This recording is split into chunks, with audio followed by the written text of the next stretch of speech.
მოგესალმებით ბათუმელების პირდაპირ ეთერში, ჩვენ ბათუმში ვართ. საკონსტიტუციო სასამართლოსთან იკრიბებიან ისე მოქალაქეები პროევროპულ საპროტესტო აქციაზე 294 საღამოს მოქალაქეები დგანან ისევ ქუჩაში. ის მოქალაქეები, რომლებიც ამბობენ, რომ ისინი არ დაუშვებენ დიქტატურის დამყარებას ამ ქვეყანაში და ამ ქვეყნისთვის გზის ჩაკეტვას ევროპისკენ. ყველაზე ხმამაღლა ამ საპროტესტო აქციებზე ის მოთხოვნა თავისუფლება პოლიტიკურ პატიმრებს, თავისუფლება რეჟიმის ტყვეებს. თქვენ იცით, რომ კიდევ უფრო იზრდება პოლიტიკური პატიმრების რაოდენობა, მათ შორის ისეთი აბსურდული მიზეზის გამო, როგორიც არის მაგალითად ბანერზე წარწერის გაკეთება. კახკალაძის ბანერის დაზიანებას დებენ ელენე ხოშტარიას, დროას ლიდერს, ეს მას საპატიმრო გირაო შეუფარდა თბილისის საქალაქო სასამართლომ, მაგრამ ელენე ხოშტარიას განაცხადა ძალიან მკაფიო, რომ ის არაპირებს შეასრულოს რაიმე წესი, რომელსაც აკეთებს პოლიტიზებული მართლმსაჯულება, იმისთვის რომ ჩაახშოს პროტესტი ქვეყანაში. არაერთი საქმე, მათ შორის ზიამაღლობელი შემთხვევა ჟურნალისტი, რომელიც უკვე 8 თვეზე მეტია რჩება უკანონო პატიმრობაში, აჩვენებს იმას, როგორ იყენებს სასამართლო ხელისუფლებას ქართული ოცნების არალეგიტიმური მთავრობა იმისთვის, რომ დაასუსტოს მან დემოკრატია, გააქროს სიტყვის თავისუფლება და შეზღუდოს გამოხატვის თავისუფლება, საბოლოო ჯამში დაამყაროს სწორედ ისეთი წესრიგი, როგორიც არის რუსეთში, ანუ დაამყაროს დიქტატურა. სწორედ ამიტომ ეს განან მოქალაქეები ქუჩაში ამ დრომდე ნებისმიერ ამინჩი, მათ შორის თოვაში, წვიმაში, ყინვაშიც კი აკეთებენ ღამეს მოქალაქეები, მათ შორის კარვებში პროტესტის ნიშნად, მაშინ როცა ზიამაღლობელი შიმშილობდა ამ ქუჩას და ამ ადგილს ესეთი პროტესტის ფორმაც ახსოვს, მწვავე პროტესტიც. ახლა ყოველ საღამოს იკრიბებიან რამდენიმე საათი მოქალაქეები და ყოველ საღამოს ისინი დგანან ქუჩაში, ვიდრე პოლიტიკური პატიმრები და სინდისის პატიმრები ყავს ამ ქვეყანას. ისინი თვლიან, რომ არ შეიძლება იჯდეს სახლში და არ შეიძლება რომ შეაჩეროს წინააღმდეგობა და პროტესტი. პირიქით ისინი ამბობენ, რომ არ გაჩერდება ეს პროტესტი, მაშინ როცა ქვეყნის წართმევად ცდილობს ივანიშვილის რეჟიმი და გადაყავს ქვეყანა რუსეთის ორბიტაზე. ძალიან მარტივი წარმოსადგენია, რა შეიძლება დაემართოს საქართველოს, რომ ეს პირდაპირ არის საფრთხე ამ ქვეყნის დამოუკიდებლობის და სახელმწიფოებრიობის, თუ კი საქართველოს დარჩება მარტო ევროპელი და დასავლელი პარტნიორების გარეშე აგრესორი რუსეთის პირისპირ. დღეს ირაკლი კობახიძემ ოცნების არალეგიტიმური მთავრობის პრემიერმა თქვა ასეთი რამ, ყველას მოუწოდებ აკონტროლონ რიტორიკა, ემანთ არ აღმოჩნდნენ იქ, სადაც ვიღაცები უკვე აღმოჩნდნენ, ან ფაქტობრივად იმუქრება ირაკლი კობახიძე იმ ადამიანებს, რომლებიც აკრიტიკებს ოცნების მთავრობას. და მე სწორედ ამ განაცხადზე ვთხოვ ხა შეფასებებს ბათუმის პროევროპული საპროტესტო აქციის მონაწილეებს, ასევე ბოლომოლენთან დაკავშირებით როგორია მათი შეფასებები ამ მოსაზრებებს გავიგებთ ახლა დღეს ქუჩაში გამოსული მოქალაქეებისგან. საღამო მშვიდობისა, გაგვიზიარეთ თქვენი მოსაზრება დღეს რაც თქვა ირაკლი კობახიძემ ოცნების არალეგიტიმური მთავრობის პრემიერმა, მან თქვა რომ რიტორიკა გააკონტროლეთ, ფაქტობრივად დაემუქრა ის ნებისმიერ მოქალაქეს, ვინც აკრიტიკებს ოცნების არალეგიტიმურ მთავრობას, ის ამბობს რომ ემანთ არ აღმოჩნდნენ იქ, სადაც ვიღაცები უკვე აღმოჩნდნენო. ეს არის უკვე დაშინების წინასწარ გაფრთხილებები, რომ ხალხს აფრთხილებენ, რომ რამეს თუ დააშავებ, ყველას შეგვიძლია. ჩვენ ვერაფერი ვერ შეგვაშინებს, იმიტომ რომ საქართველო არის ხალხის და არა ერთეულების მთავრობისა. ამიტომ 4-ში გადაწყდება ჩვენი ბედი, რა იქნება რა მომდენი გაქვთ 4 ოქტომბერთან დაკავშირებით, აი რა სახის აქცია იქნება, თქვენ რა შეელოდებით? 4 ოქტომბერთან დაკავშირებით იქნება ეს საპარლამენტო არჩევნების რო იქნება, ხალხი გამოვა ბოიკოტზე. არ მგონია რომ ყველა მის ეს და რაღაცა რუსთაველზე შეიკრიბება და გადაწყდება აქციით თუ რაღაცით, არ ვიცი, მაგრამ ჩვენ გვინდა რომ ყველაფერი იყოს მშვიდობიანი, არ გვინდა ესე პროტესტის დარღვევები და არ გვინდა ესე აწიოკებები და რაღაცა კიდე ხალხში რაღაცა ისეთი გართულებები, რომ მომავალში არ იყოს ნორმალურად რაღაცა. ხოდა რა ვიცი, ჩავატარებთ თუ რაღაცას მივახციოთ. თქვენ რას ეტყოდით თქვათ პოლიტიკურ პარტიებს, ვინც ანონსებს ამ აქციას და მათ შორის ამბობს, რომ 4-ში დავიწყებთ, 4-შივე დავასრულებთ, 8 საათზე უკვე იქნება გადმომბარებული ეს ძალაუფლება. რამდენად სწორია მსგავსი განცხადება? მე ახლა ჩემი შეხედულობით ისე მგონია, აი თავრობა თუ მისით არ წევიდა, ხალხი რამეს ვერ ეძანა. ასე ვფიქრობ, რატო იცი? 7-8 თვეა ქუჩაში დგას ხალხი. ყველაფერს უყურებს და ხალხს არ იწოდებს არანაირად.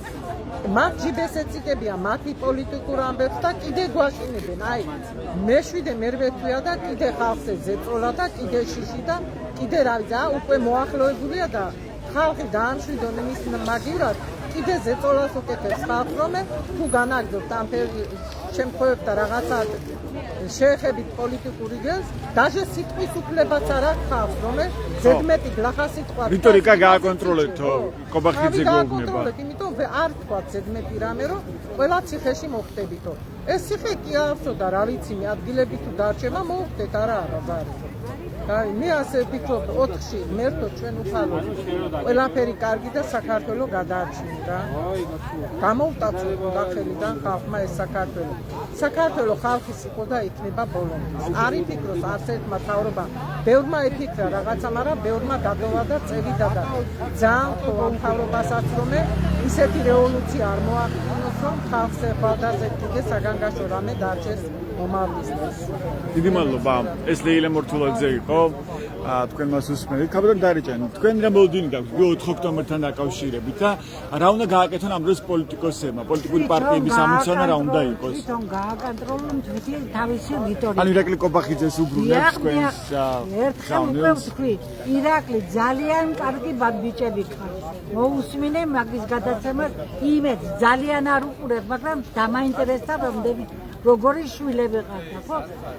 საცოდავი იქნება თქვენი შვილები, ჯერ პატარები არიან. შვილები გადაგიხდიან სამაგიეროდ. შენ თუ პურს აჭვებ და ხაჭაპურს, დაგიმახსოვრებენ ჩვენი საკუთარი შვილები, როგორი რიტორიკა გაქვს. რა ყველა გლახა, დიდი, პატარა, ქალი, კაცი, სტუდენტი, პროფესორი, საზღვარგარეთი, თქვენ ხართ თქვენები, თქვენ ხართ პირველი მტერი საქართველოსი. პირველი მტერი, თქვენ გზურგ გიმაგრებს ეს პოლიცია, მაგრამ შევარცხვინე ეს ქართული პოლიციელები, რომ პეტუშკები კი არა, უკვე ქათმები უნდა დაუძახო ამ პოლიციელებს. ჯარის ბიჭებს მოგიწოდებ, შეჩერდით ბიჭებო, მაგენმა დაარიგენ სიგელები, ფული, შობლებო, ხომ არ ტყულდებით, მახეში გაბავენ, თქვენი შვილებს ამზადებენ ძმათა საომრად. ნახე რამდენი მანქანა შეიძინეს. რატომ არ ეუნება კალაძეს რიტორიკა შეისვალე, რატომ აჩუქენ დღეს თუ გუშინ იყო იმას რა ქვია ჩეჩენ მომნიმას ამ ყველაფასიანი მანქანა. რატომ ამაზე გაგვცენ პასუხი? რატომ ყავს გაგზავნილი ეს ხალხი დაუნგრია და მდგურად? ვისი ფული იხარჯება მათი?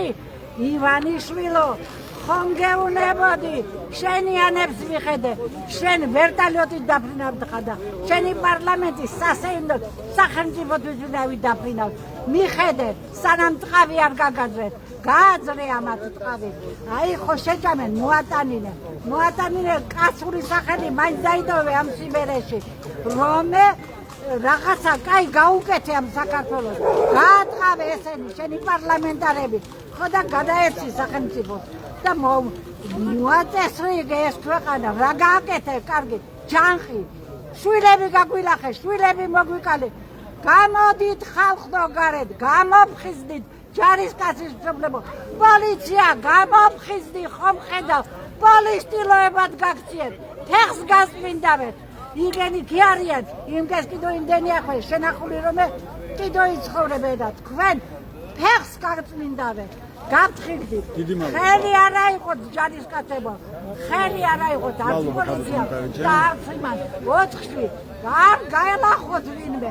დაიწყებლებით ყველა, სანთელს დავანთებ, თავუკუღმა, ხომ გეშინიათ წევლის მე არ მეშინია ამ სიტყვებს მართალი ვარ რაც გადამატანიე იმან მომცა ძალა რომ ვილაპარაკო პოლიციის შესახებაც და ჯარისკაცებო გამთხილდი არა იყო თქვენთან ატოლებზე ხელი ხედავთ პოლიციელი შვილიც იარაღი დადის ხოდა ელენე ხოშტადია და იგენი ციხეში არიან მიშას დროს პოლიციელი ხერხს იღებდა რამდენად ძულს პოლიცია მაგრამ იმდენად მოუგდებები ყველას დიდი მადლობა კაპიტან დარეჯან ასეთ კიდევ ერთი მოქალაქის პოზიცია ბათუმში ეს 294 საღამოა როცა მოქალაქეები დგანან ისევ ქუჩაში და გამოხატავენ პროტესტს პირველ რიგში ითხოვენ პოლიტიკური პატიმრების გათავისუფლებას რეჟიმის ტყვეების გათავისუფლებას ასევე უცვლელი მოთხოვნებია ხელახლა არჩევნების ჩატარება დემოკრატიულ და სამართლიან გარემოში და არლეგიტიმური მთავრობის გადადგომა თქვენ შეგიძლიათ ნახოთ ახალი ამბები ბათუმელების და ნეტგაზეთის ვებგვერდებზე, ასევე Facebook გვერდებზე, მაგალითად კონგრესმენი ჯო უილსონი იქ-ზე ეხმაურება ირაკლი კობახიძის დღევანდელ განცხადებებს ბათუმში. ჯო უილსონი ამბობს, რომ ახლახანს გავიგო, რომ ქართულმა ოცნებამ ბათუმში ტრამპ თაუერის პროექტი გააუქმა და დონალდ ტრამპის მატყუარა უწოდა. რატომ სულს ქართულ ოცნებას პრეზიდენტი ტრამპი, ასეთ კითხვას სვამს ჯო უილსონი, კონგრესმენი, რომელიც ძალიან აქტიურად გულშემატკივრობს საქართველოს შეიძლება ითქვას და ძალიან ცნობილია მისი პოზიციები საქართველოსთან დაკავშირებით. ეს სხვა ახალი ამბები თქვენ შეგიძლიათ ნახოთ ბათუმელების გვერდზე.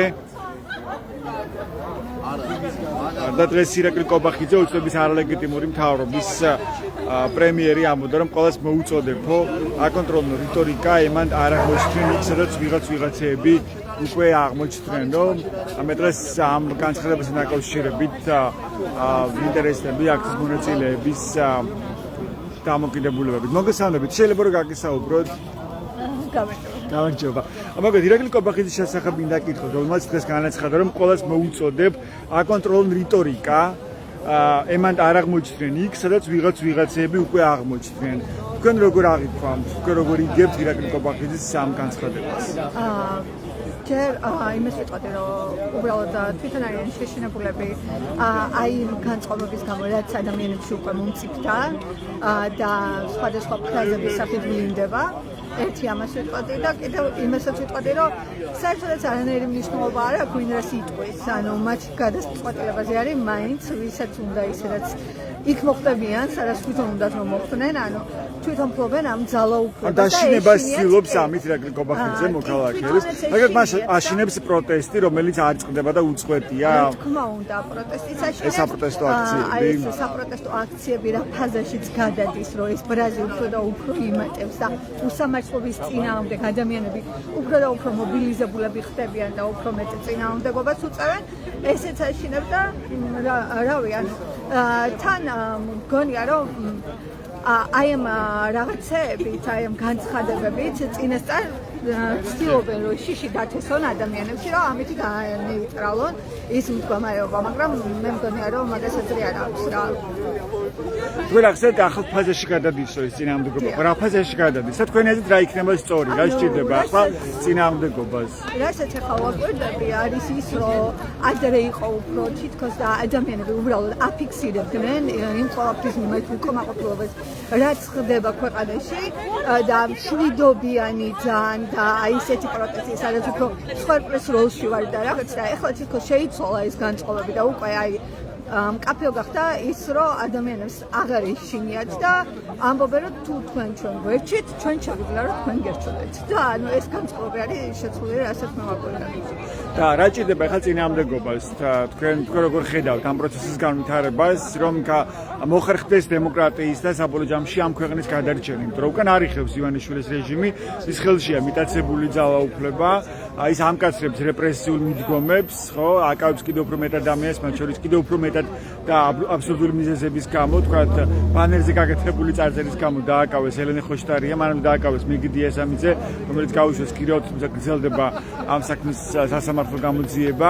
ხო, ანუ თქვენ როგორ ხედავთ, რა არის საჭირო, რა ჭირდება ახლა წინააღმდეგობა? მე უბრალოდ მართლა გული მწყდება იმასთან დაკავშირებით, რომ ამ ხელისუფლებამ ვერ გაიაზრა ის რომ არ არის ეს ნაცების პროტესტი და ეს ამდენი ადამიანი ნაცობის გამო არ არის გამოსული ქუჩაში, ვერ მიხვდნენ იმას, რომ რეალური პრობლემები არის ქვეყანაში და ხალხი ითხოვს ევროკავშირში ევროკავშირთან მოლაპარაკების გახსნას, არჩევნების სამართლიანად ჩატარებას და დატყვევებული პატიმრების განთავისუფლებას. ანუ გაურბიან აი ამ პრობლემებს, რაც რეალურად არის და დარწმუნებული ვარ, რომ იციან, რომ ეს პრობლემაა რეალურად, უბრალოდ არ აღიარებენ და ცდილობენ, რომ აი ესე შეფუთონ, რომ თითქოს დაებრძვიან ნაცებს, აგენტურად და ასე შემდეგ და ეგ არის სულ და მგონია, რომ რაც სჭირდებათ ადამიანებს, აქვს კიდევაც უკვე ერთმანეთში ძალიან კარგად დაინახეს, ძალიან კარგად გაიარეს ეს პერიოდი, ამდენი დღე დგანან ქუჩაში ფეხმოუცველად და მართლა ყველაფერს გაუძლეს, რავი, ქარშტვი, მას თოლს, მთელი ეს 4 სეზონი გამოიარეს ერთ-ერთ და იგრძნეს, რომ ერთმანეთს არ ტოვებენ, არც გაჭირვებენ. კარგად გამის რომ არ გაჩერდება ეს პროცესი, ხო? თუ კი ისევ ეცდება დიქტატურის დამყარებას ივანიშვილი. რადგანაც ადამიანებმა ერთმანეთი ბოლომდე დაინახეს, ეხლა რჩება მხოლოდ ის, რომ ამ ადამიანებმა მიიღონ ის, რასაც ითხოვენ და ამისთვის მგონია, რომ ყველაფერს გააკეთებენ. ამ პროცესში პოლიტიკური ოპოზიცია რას უნდა აკეთებდეს? ამერად მოქმედებს თანმიმდევრულად პოლიტიკური ოპოზიცია, როგორც იცით რა არის? აი ზუსტად მაგას ვიცახი, რომ გულწრფელად რომ ვერ ხედავენ, რომ რეალურად ოპოზიცია ვერც კი მართავს, რომ სიმართლე აღიაროთ. ანუ ეს პროცესი მათი დინასტიები და ლიდერები უკვე ციხეში არიან. აი მაგის მათი უნდა და ოპოზიცია რაც უნდა გააკეთოს უკვე გააკეთოს. ანუ გულისხმობ იმას, რომ საკუთარი თავისუფლება მოუწიათ, რომ დაეთმოთ, არჩევნებში არ შედიან არგებულობენ მონაწილეობას და თავიანთ ხალხთან ერთად განან ისინიც როგორც ჩვეულებრივი მოქალაქეები და პირველ ხაზზეც მათ უწევთ დგომა და მათ ეხებათ ესეც, იმიტომ რომ ყველანი დაპატიმრებულები არიან, უკვე ეგ რეალობა გვაქვს და რა ვიცი, ანუ დაინახავენ ისედაც ხო დაგეგმილი არის დიდი აქციები 4 ოქტომბრისთვისაც. ეს ამეთ სწორია, სწორი გზავნილებია, რომ 4 ოქტომბრის დამთავრდება თქვა ივანიშვილის რეჟიმი. აი ეგ მე ვერ ვიტყვი ახლა მართლა არ ვიცი ის რა მოხდება 4 ოქტომბერს, მაგრამ ის რომ უამრავი ადამიანი გამოვა ქუჩაში, ანუ მაგას გძნობ, იმიტომ რომ მუხტი რომელიც არის ჰაერში, ანუ ეგ მუხტი იგრძნობა, რა ვიცი, ყველგან და რაც მალე აღიარებენ ამას, მით მალე მოძებნიან ალბათ გამოსავალ გზებს ხუთონ ხელისუფლების წარმომადგენლები და თუ კი გაექცევიან ამ რეალობას, საბოლოო ჯამში მაინც მოუწევთ იმ illuziებიდან გამოსვლა, რა illuziებშიც ეხლა ვითომ არიან რა. მადლობა, თქვენი სახელმწიფო შემოხსენეთ. დიდი მადლობა. თქვენს ხოდა გველაპარაკებით. კარგით, მადლობა. გამარჯობა. შეიძლება რომ გაგისაუბროთ? ბატონო. თქვენ რას გვეტყვით? აი დღეს ირაკლი კობახიძე ამბობდა, რომ რიტორიკა გააკონტროლეთო, იმან სხვა იქ არ აღმოჩნდეთო, ვინც უკვე ვიღაცები აღმოჩნდნო. როგორ აღიქვით თქვენ ირაკლი კობახიძის ოცნების არლეგიტიმური მთავრობის პრემიერის ეს ბოლო განაცხადი? ხო, რავი, ისევე როგორც თავიდანვე 2012 წლიდან მოყოლები, რავი, ქართული ოცნება რასაც ირდება ქართველ ხალხს მუქარის ნაწილში, მაგ ნაწილში, რა ვიცი, უსრულებს ყველაფერს. რო არაფერი ვთქვი, წინასაარჩევნო და ნაპირებზე, რომლებიც რა ვიცი, უხვად გასცეს თავის დროზე, მაგრამ რომელიც ასრულდა მაქედან არა, რაც შეეხება ძალადობის ნაწილს, ადამიანების ყველა დაჭერის ნაწილს, რაღაც შეთითხილ ბრალდებას და შემდეგ, რა თქმა უნდა, ამის მოლოდინი ყოველთვის არის. ამ ქვეყანაში ზუსტად მაგის გასაპროტესტებლად დგას. ეს ადამიანები ამდენი ასეული დღეა უკვე 294 დღეა დღეს. დიახ, და ხო, რა ვიცი, 300 დღე თითქმის. ზუსტად მთლიან ჯამში, რა თქმა უნდა, პოლიტიკური პარტიებიც, რა ვიცი, სამოქალაქო საზოგადოება და ჩვეულებრივი ადამიანებით მათ შორის. თქვენ როგორ ხედავთ ახლა ამ წინამდებობის განვითარებას, ისე რომ მოუხდეს უკან დახევა ივანიშვილის რეჟიმის, ის არიხებს უკან, ხო, პრაქტიკულად მიტაცებული ძალაუფლებით რჩება ხელისუფლებაში და ამკაცრებს ამ რეპრესიულ მიდგომებს, მათ შორის სრულიად აბსურდული მიზეზებით აკავებს ადამიანებს, იგივე ელენ ხოშტარია, ამის ყველაზე მკაფიო მაგალითია, ალბათ, ხო? კიდევ ერთხელ გამეორდები, რომ მათ შორის პოლიტიკური პარტიები, რა ვიცი, სამოქალაქო საზოგადოება ჩვეულებრივ თანხმდებით იმას, რომ ეს არის ავტორიტარული რეჟიმი, ხო? ავტორიტარული რეჟიმის ეს მახასიათებელია, ხო? არ შეიძლება ავტორიტარულ რეჟიმმა ძალაუფლება დათმოს იოლად, ხო? ამისთვის უნდა გადავიდეს ის ძალადობაზე და ასე შემდეგ და თუ ავტორიტარული რეჟიმი გააკეთებს იმას, რომ ამ ადამიანებს ჩვენს მათ შორის სხვა გზას არ დაგვიტოვებს გარდა იმისა, რომ შვიდობიანად დავამხოთ მათ შორის ხო, კი ბატონო, რავი, რატომაც არა, მაგრამ რა თქმა უნდა ეს ყველაფერი უნდა იყოს კონსტიტუციურ ჩარჩოებში მოქცეული და ამის არაერთი მაგალითიც იყო რუსთაველზე, იმიტომ რომ შვიდობიანად, რა ვიცი, ყველანაირი, რა ვიცი, გადაჭარბების გარეშე ყოველთვის შვიდობიანად იდგა აქციის მონაწილეები და ეხლა იქნება აქ, მაგრამ უფრო მეტად და ერთიანად. როგორ წარმოგიდგენთ ეს უფრო კონკრეტულად თუ შეგიძლიათ რა აღწეროთ? რავი, მაგის, რავი. რო შეგვიდა ყავს არაერთი ხალხმრავალი საპროტესტო აქციები, ხო, როცა 100,000 და უფრო მეტი მოქალაქეც კი იდგა რუსთაველზე, მაგრამ არაფერი არ დაუთმია ამით ეხლა ოცნების უფრო მე რეჟიმს. ვიდგებით მე ამის მჯერა, იმიტომ რომ ის იყო დემონსტრირება იმისა, რომ ამ ქართულ ხალხს უნდა და ევროპის ხესვა და უნდა დღემდე აბსოლუტურ უმრავლესობასთან ეს იყო მშვიდობიანი ნაწილი და ეს არ გამორიცხავს რომ 4 ოქტომბერი ან მანამდე რომელიმე დღე არ მშვიდობიანი იქნება. რა თქმა უნდა, ისიც მშვიდობიანი იქნება შემდეგი საპროტესტო აქციები, მაგრამ იქნება უფრო მე მგონი რომ უფრო ერთად ავდგები და ის რასაც თვითონ ჩადიოდნენ ძალადობის ნაწილში ამის უფლებას არ მიცემთ რომ ხო, მაგრამ ის არ თუ ამბობთ ის არის ავტორიტარული რეჟიმი და ჩვენ ნახეთ რასაც იყენებდა ის წარსულში მშვიდობიანი დემონსტრანტების წინააღმდეგ. ხო, ახლა რატომ არ გამოიყენებს ამ ძალას? ან რატომ შეიძლება რაღაც დათმოს, ვთქვათ, იმის გამო რომ დაინახავს ბევრ ადამიანს ქუჩაში? და ძალიან მარტივად ხო, კი ბატონო, არა, ასეთი მოლოდინი რატო შეიძლება არსებობდეს, რომ ის დათმობს, იმიტომ რომ ბევრი ადამიანი მოვასწრებს, მაგრამ ბოლოს დადგება ის პერიოდი, რომ აუცილებლად მოუწევს უკან დახევა, ხო? აუცილებლად მოუწევს უკან დახევა, იმიტომ რომ როგორც ვიცი, არც ერთი ნაბიჯი უკან, არც მათ შორის რამოდენიმე პოლიტიკური პარტიას, მათ შორის ჩვენს პარტიას, ახლის პარტიას, არც ერთი ნაბიჯი არ გადაგვიდგა. თქვენი პარტია რომელი ბოდიში? ახლები, კი ბატონო, კოალიცია ცვლილებისთვის და არც ერთი ნაბიჯი არ გადაგვიდგას უკან თანამშრომლობის ნაწილში და ჯერა ამისაც რომ ქართული ხალხი იგივე მოქმედებით გამოირჩეოდა, აქამდეც გამოირჩეოდა. ზუსტად თან მაგ ნაწილში რომ არ დავიხევთ უკან ძალიან მარტივად და არც ერთ ნაწილში არც ვერ თანამშრომლობებით რეჟიმს და რეჟიმი ამას ფაქტ ვერ გაძლევს. ანუ ქართველობაზე აი გულზე ჯიგის სამარობით ის ზუსტად ეგ ქართველები ვართ ჩვენ და ეს არის საქართველოს მოსახლეობა რომ არ შეეგუება არც მონობას არც ავტორიტარიზმს და არც რუსეთს რაც ყველაზე მთავარი ამ ქვეყანაში. გვერდით სახელგვარი შემოსცენდეთ. დიდი მადლობა ლაშა. ასეთია მოქალაქეების განწყობა ბათუმში საპროტესტო აქციაზე. მოქალაქეები დგანან ისევ ქუჩაში, ისევ ტრადიციული შეკრების ადგილას, საკონსტიტუციო სასამართლოსთან და გამოხატავენ პროტესტს და არაპირებენ ამ პროტესტზე წინააღმდეგობის გაჩერებას, მაშინ როცა ამ ქვეყანაში არსებობენ პოლიტიკური პატიმრები, რეჟიმის ტყვეები და კიდევ უფრო იზრდება ამ რეჟიმის ტყვეების რაოდენობა, მაშინ როცა ოცნების არლეგიტიმური მთავრობა რჩება ხელისუფლებაში მიტაცებული ძალაუფლებით. მოდი გავისაუბროთ აქციის კიდევ ერთ მონაწილეს, შოთა გუჯაბიძეს. საღამოშობისა შოთა შეიძლება რომ გაგესაუბროთ. დღეს იყო ირაკლი კობახიძე ბათუმში ოცნების არალეგიტიმური მთავრობის პრემიერი და გახსეს ახალი მშენებლობა ბათუმში. თქვენ განსაკუთრებულად გულშემატკივარი ხართ ისტორიული მემკვიდრეობის, კულტურული მემკვიდრეობის, ბათუმის არქიტექტურული დაგეგმარების, რომელსაც არ ეღირს არასდროს ეს არქიტექტურული წესრიგი და ახლა შეემატება კიდევ ორი ახალი ცათამბჯენი ზღვისპირას ბათუმში. რას ნიშნავს? პირველად გავიგე კობახიძის ორბის ახალი მშენებლობა. კობახიძის ვიზიტით, რომელმაც რა თქმა უნდა ძალიან გამახარა და მშენებლობამ კიდევ უფრო მეტად და მეტი დეტალები არ ვიცი. რიტორიკას გაუფრთხილდით ამას ეს თქვა ირაკლი კობახიძემ, ემადი ხარ მოხვდეთო, სადაც ვიღაცები მოხვდნენო. ახლა კი. გადაეცა რომ მუგვაშინებს ისედაც ძალიან შეშინებული ვარ. ხო. რატომ თქვა? არ ვიცი, ზღვისპირა სად არისო? ეს არის ჰილტონსა და მერიოტს შორის ერთი ცათამბჯენი და მეორე აი მერიოტის შემდეგ. დელფინარიუმის წინ. არ ვიცი თუ მოისმენს კობახიძე ან მისი ვინმე რომელიმე მრევლი, თქო გადასცეს რომ ეს არის ისტორიული ზონა. იქ მშენებლობა დაუშვებელია. არის გონი ერთსართულიანი განაშენიანებაა დაშვებული, ორი არ ვიცი ხომ თავს ვერ დავდე და მეტი არა.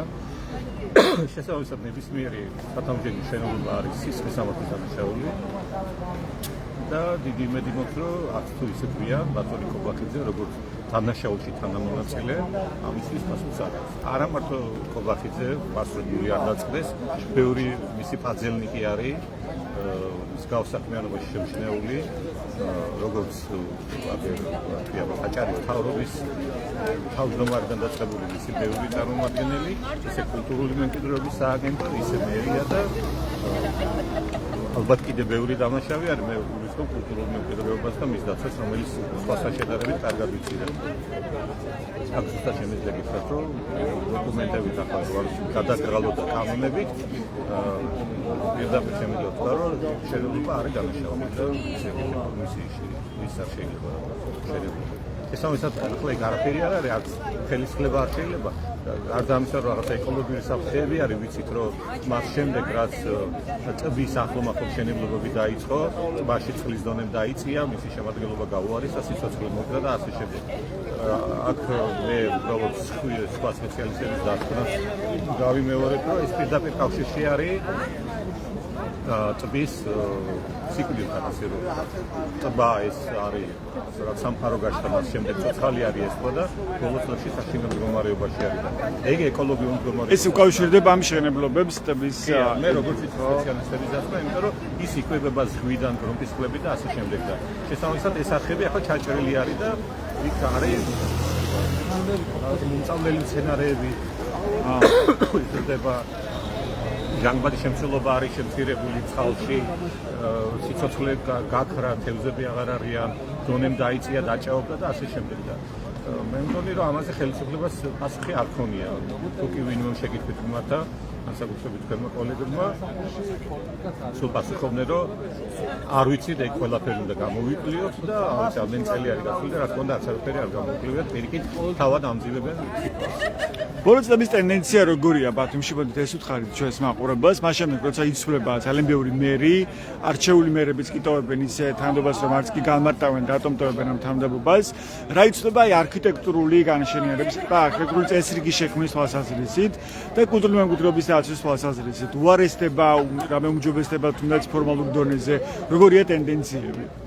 არჩეული ალბათ წყალებში გამოიყენე, იმიტომ რომ არაფერი არჩეული ამ ქვეყანაში არ არის და შესაბამისად არც მერი, ანუ ადამიანის ამ ქვეყნის მოსახლეობის, ამ ქალაქის მათ შორის მოსახლეობის სურვილი და ნება აბსოლუტურად უგულებელ ყოფილი და მიბული არის მხოლოდ ერთი ადამიანის ხუშურზე. იმ ერთი ადამიანის ხუშური კიდევ ვიცით რომ მიბული არის მის დიდ სამშობლოში ჩრდილოეთში და შესაბამისად ნუ არ ვიცი ჩვენი ნება არის აბსოლუტურად არ ვიცი აი 1%-იც კი არ არის გათვალისწინებული. ციფრებში ალბათ ამის სასახო ძნელია. რაც შეეხება კულტურულ მემკვიდრეობას, რაც დიდი ხანია დაიწყო წინა ხელისუფლების დროს, ანუ ამათი ცოდვა ის არის, რომ ნაცებისა და ქოცებისა ნაცებმა დაანახა ქოცებს, რომ კულტურული მემკვიდრეობის განადგურებით გულისკეთება შეიძლება, თორე ამათი გონებრივი დიაპაზონი რომ იცი ქოცების ამას ვერანაირად ვერ ვიხსენებთ, იმიტომ რომ რაღაც ძალიან დიდი ინდუსტრია არის საწყობი. შენ ამისი დაანგრევა, მე სამშენებლო კომპანიები, იქ რაღაც სახელისუფლებო, საკანონმდებლო გაправებები, რაღაც სტრუქტურები შექმნა და ასე შემდეგ, რომელიც ცხადია ნაცებმა შექმნა და ქოცების მათი გაყვალული გზიდადია, მაგრამ მაინც დანაშაულებრივი არის და აქ უბრალოდ გამორიცხული არის, რომ ნორმალური სასამართლოს პირობებში აქ ვინმე დაუჟელი დარჩეს. ისე აშკარად და ისეთ ნათელი არის მათი დარღვევები. ნაცებსაც გულისხმობ და ქოცებსაც. და დღემდე რჩება როგორც სამშენებლო პოლიგონი, ხო, ბათუმი. ამ შემთხვევაში არ უძის, მაგრამ ამ შემთხვევაში ნაცი მართლაუდრის ქოც კულტურული მემკვიდრეობის დაცვაში თუ პირიქით განადგურებაში და მერების სულას რაც შეეხება არანაირი სხვაობა. ეს არაფერს არ ცulis ამ ქალაქისთვის გრევის თვალსაზრისით. ხო, განსხვავება ერთ-ერთი ისა, რომ ერთი მერი რო დაანგრევს, მეორე იმას ვეღარ დაანგრევს და ორი ერთნაირი ბუნებაში არაფერი არ არსებობს და შესაბამისად შენობაც არ არსებობს, თორე რა თქმა უნდა ყოველი ნაბიჯი, ყოველი დღე ამძიმებს ბათუმის, ისტორიული ბათუმის კულტურული მემკვიდრეობის მდგომარეობას და უბედურება კიდე ის არის, რომ ეს პროცესი არის შეუცვლელი, იმიტომ რომ დაინგრა ის ვეღარ აშენდება და კიდე დამატებითი დაუნძიმებელი გარემოება არის და იქ ჩნდება შეუსაბამო შენობა, შეუსაბამო არის ტერმინი საკანონმდებლო, რომ სადღაც ერთსართულიანი ორსართულიანი სახლი იყო, იქ შეიძლება გაცილებით დიდი და შესაბამისად ხელა ზიანს აყენებს გარემოს ქალად ჯანმრთელობას რა მასშტაბისაც არის. ხშირად არის ბოდიშეთი მანიპულირება, რომ ამდენ ფულს ხარჯავს.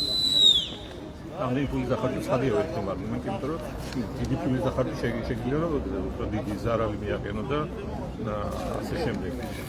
ეს ადრე ამბობდნენ, თორე ახლა ამასაც არ ამბობენ, იმიტომ რომ აბსოლუტურად იზოლირებული არიან და სრულად არიან მიწის ქვეშეთში გადასული ხელისუფლება, რომ აი რაღაც შემთხვევით არ შეძლეს რომ რაღაც აგვირბიან ყოველთვის რაღაც არგუმენტი აქვს. მე რაც გამირბიან, გაურბიან კანონს, თორე აქ მესხადია რომ ერთი ადამიანი, ისე ვამბობ. ერთი ადამიანთა ჯგუფი ცხადია ვერანაირ საფეიქნებო ვერ იქნება. აქ პრობლემა არის ის, რომ მათ აქვს კანონთან პრობლემები და ჩვენი მოწოდება ყოველთვის უთხოვნა თუ ბრძანება თუ ძალატანება, რა ვიცი რაც გინდა იცოდეთ, ყოველთვის არის რომ დაიცვას კანონი.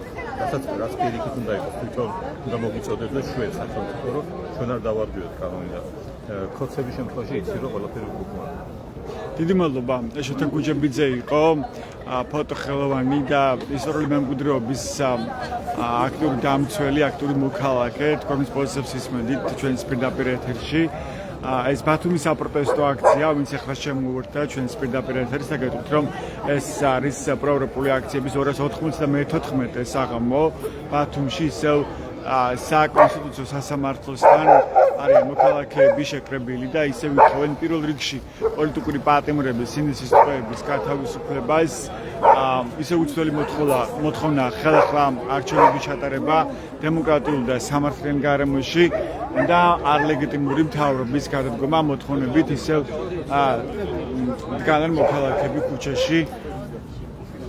აი მოიწყოთ საპროტესტო აქციაზე და ეს აქციები იმართება დღეს არა მხოლოდ ბათუმში და თბილისში და დიდ ქალაქებში, არამედ ყველა მუნიციპალიტეტში ისმის დღეს პროტესტის ხმა. მოქალაქეები არიან მკაფიო გზავნილი, რომ ისინი არ შეგუებიან ამ ქვეყანაში დიქტატურის დამყარებას და ამ ქვეყნის რუსეთის ორბიტაზე გადასვლას, რაც პირდაპირ უქმნის საფრთხეს ამ ქვეყნის სახელმწიფოებრიობას, ამ ქვეყნის დამოუკიდებლობას. ასეთ იყო ბათუმელების პირდაპირი ჩართვა ამ დროისთვის. ეს ჩვენს ვებგვერდებს ბათუმელებიდან net-gazeti რომ მიიღოთ განახლებული და საანდო ინფორმაცია. მადლობა ყურადღებისთვის. დროებით.